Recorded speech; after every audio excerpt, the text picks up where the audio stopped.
Hey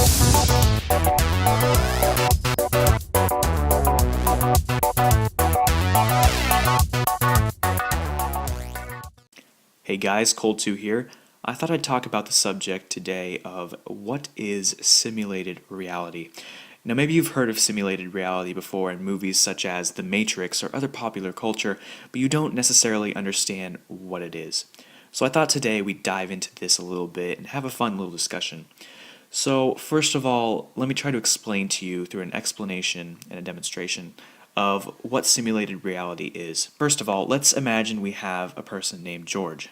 Now, George is a computer programmer. As a matter of fact, he is the best computer programmer in the world. He's made billions on his programs, and he's developing a new program to simulate his world. So everything he puts into this program is an exact replica of his Earth. Everything down from the smallest tree to the sidewalk outside, everything is perfect, and every single law of nature that we have in our world is apparent and is true in the simulated world. Now, not only are the elements of the world there, but there's also people inside it as well. Now, these people are not real essentially, but they're able to think for their own, and they have personalities, and they act as in a way that normal humans would, and they interact in the world the same way we would. So let's say that George, after developing this program for such amount of time, X and X amount of days, years, whatever, finally finishes his program, and he begins to discover that the people in this world, they may actually be real, and they may think that they're real. They may possess all the qualities of life. So, essentially, are they real? Well, let's think of another point. What if Earth is this simulation? What if you and I are living in a simulation right now? And what if we are in some sort of computer apparent on another world? Now, there's no way to prove this. There's no way to test and see if we are in a simulated world, because all laws, if we were in a simulated world, would be artificial, and there'd be no way to accurately test if we were in a simulated world. There'd be no way to test this. So, essentially, there's no way to prove, and there's no way to disprove it. So scientifically, it's a stalemate. There's probably some actual term for that, but we're going to call it a stalemate for now. So, in a sense, we could be living in this simulated world, and we'd never know it. And we could live out the rest of our lives never knowing that this is a simulated world. And our children's children and plenty of generations down the line would still not know that they're living in a simulation. So let's go back to George. Let's say that he's created planet Earth on his simulation and you and I are living inside of it. Let's say that George's government steps in, realizing the potential of the things that he's created. He's created his own life, essentially. So George's government comes in. They confiscate the computer, but they keep the program running. They keep it alive, and they make sure everything is running perfectly.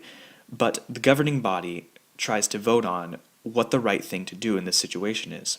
Do they have a right to shut down the program? If these people are actually real, then they're depriving them of their lives, and they'll never get them back. But in a sense, are these actually people? Can you turn off the program without any sort of remorse for that? Okay, now, on the flip side, what if Earth made this simulation? Let's say that George was on planet Earth, and he made a simulation of another world, a world that we could observe and everything. So, what do you think, how do you think our government would deal with that? Any government, any country, how do you think we would respond to something like that? Do you think we would shut the program down? Keep it running? Would we try to communicate with these people in some way and find out if they're actually real? Would we run experiments on them? And that brings me to my other point.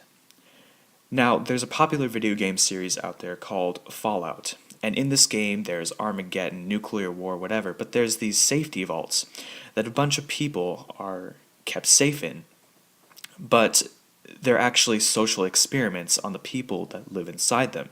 And there's different scenarios that are run through that some vaults don't have enough water, etc.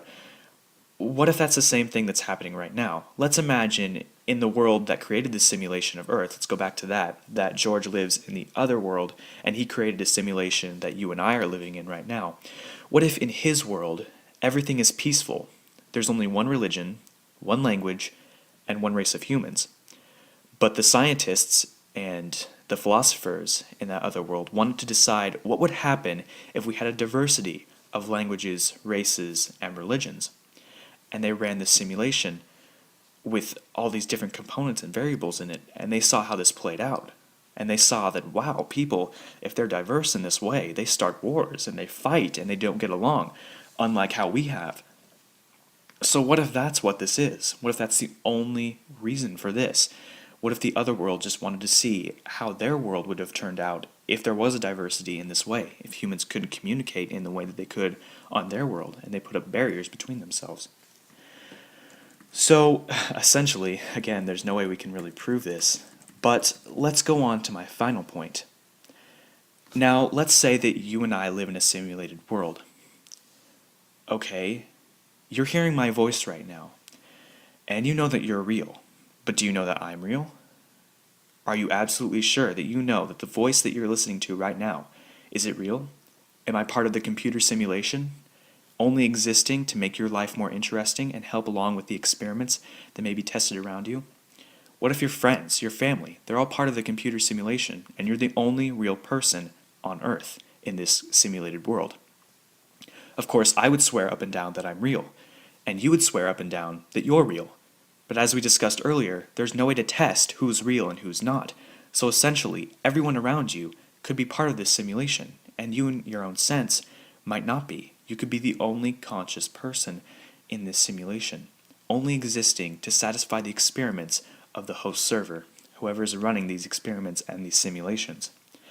So I hope that kind of opens your mind up to things, expands it just a little bit. It makes you think a little bit deeper. I hope I answered any questions and gave you a general idea of what simulated reality might be, and proposed some ideas that I've always had about the subject. Now, I don't want you going to your next social event and asking everyone if they're real, poking them, asking them, etc. Please don't do that and tell them that I told you to do that. But whether or not I'm real, this is Cole2, signing off.